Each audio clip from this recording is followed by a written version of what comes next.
سال میں ایک موقع مال گننے کا ہے. زکوٰۃ سونا چاندی مال تجارت، سونا چاندی مال تجارت، کرنسی کسی بھی صورت میں کسی بھی ملک کی، یہ چار چیزیں عمومی طور پر زکوٰۃ کے لیے. پانچویں چیز وہ جن کے پاس جانور ہوں اور جانور ان کے سال کا اکثر حصہ عام چراگاہ سے چر کے گزارا کرتے ہوں، پھر اس کا نصاب الگ ہے. لیکن جو جانوروں کو خود چارہ ڈالتے ہیں، بھلے انہوں نے باڑے بنائے ہوئے ہیں، پالتے ہیں، یہ ہیں، یہ پھر اس صورت میں نہیں آتے کہ جو دودھ کے لیے باڑے جنہوں نے بنائے ہوئے ہیں اور وہ ان کو خود جانوروں کو چارہ کھلاتے ہیں، پھر اس کا دودھ نکالتے ہیں، دودھ بیچتے ہیں. اب دودھ سے جو آمدنی آ رہی ہے اس کے مسائل جدا. تو میں عرض کر رہا ہوں یہ صرف چار مال ہیں. آپ کے پاس ایک گاڑی ہے، ایک گاڑی کے بعد آپ نے کہا دوسری گاڑی بھی لے لو، دوسری گاڑی کے بعد آپ نے کہا ایک اور تیسری گاڑی لے لو، سب استعمال کرنی، کبھی یہ چلانی، کبھی یہ، کبھی یہ.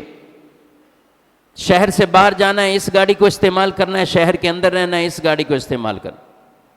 کوئی زکوٰۃ نہیں ہے، بھلے لاکھوں روپے کی ایسی گاڑیاں آپ نے رکھ لی ہوں. ایک گاڑی کیا، ایک درجن بھی گاڑیوں کی آپ اس طرح رکھ لیں، شریعت نے ان پر زکوٰۃ نہیں رکھی جبکہ آپ کی نیت اپنے استعمال کے لیے ہے، گھر میں رکھنے کے لیے ہے، بیچنے کے لیے گاڑی نہ خریدی ہوئی ہو. بیچنے کے لیے، جب بیچنے کے لیے خریدیں گے تو مال تجارت بن جائے گی. آپ نے اپنے لیے رکھی ہوئی ہیں یا کرائے پہ چلانے کے لیے رکھی ہوئی ہیں کہ میری گاڑیاں ٹیکسیاں ادھر ادھر کرائے پہ جائیں گی اور کمائی ہوگی. گاڑیاں بیچنے کے لیے نیت نہیں ہے، گاڑی سے کمائی حاصل کریں گے، گاڑی کو کرائے پہ دیں گے. زکوٰۃ گاڑی کی مالیت پر نہیں.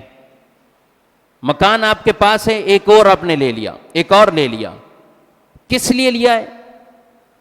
اس لیے لیا کہ کرائے پہ دینا ہے، یا اس لیے لیا ہے کہ خود اس میں رہائش اختیار کرنی ہے، بیچنے کی نیت نہیں. زکوٰۃ نہیں، چاہے ایک مکان ہو چاہے آپ کے پاس چار مکان ہو، بیچنے کی نیت نہیں ہے تو مکان کی مالیت پر زکوٰۃ نہیں ہوگی. ایسی دکانوں کی مالیت پر زکوٰۃ نہیں ہوگی کہ جس کو آپ نے بیچنے کی نیت سے نہیں لیا بلکہ آپ نے ان کو کرائے پر چڑھانے کے لیے یا خود آپ نے وہاں دکانداری کرنی ہے. شریعت نے ان مالوں پر زکوٰۃ نہیں رکھی. یہ میں آپ کو بتا رہا ہوں کہ کئی ایسی چیزیں ہیں کہ جو ہمارے پاس لاکھوں کروڑوں کی مالیت کی ہیں، شریعت نے زکوٰۃ نہیں رکھی اس پر. یہ ان چیزوں کا شکر الگ سے ادا کرنا ہے، یہ ہیں بھی ہیں اور زکوٰۃ بھی نہیں ہے ان پر. لیکن جن پر زکوٰۃ ہے، جن پر زکوٰۃ ہے ان کی پوری پوری زکوٰۃ ادا کرنی ہے. اب یہ میں اور آپ کسی کو کیا پکڑیں کہ آپ کے دل کی نیت کیا ہے، دکان بیچنے کے لیے یا رکھنے کے لیے؟ تو بھائی آپ مولانا صاحب سے جو پوچھو گے، آپ کو کوئی بھی دنیا کا مولانا ہو یا مفتی ہو آپ کو مسئلہ بتائے گا. آپ کی دل کی نیت آپ کا رب جانتا ہے. اور جب اللہ رب العالمین نے آپ کو اتنا مال دیا ہے کہ آپ نے مکان، دکانیں، اس طرح کی چیزیں لی ہیں، اب اگر نیت میں فطور کوئی آ رہا ہے تو اللہ سے ڈرنا چاہیے، پھر رب سے ڈرنا چاہیے. اس کے لیے نہ کوئی آپ سے کوئی دنیا کا عالم مولانا کچھ کہہ سکتا ہے.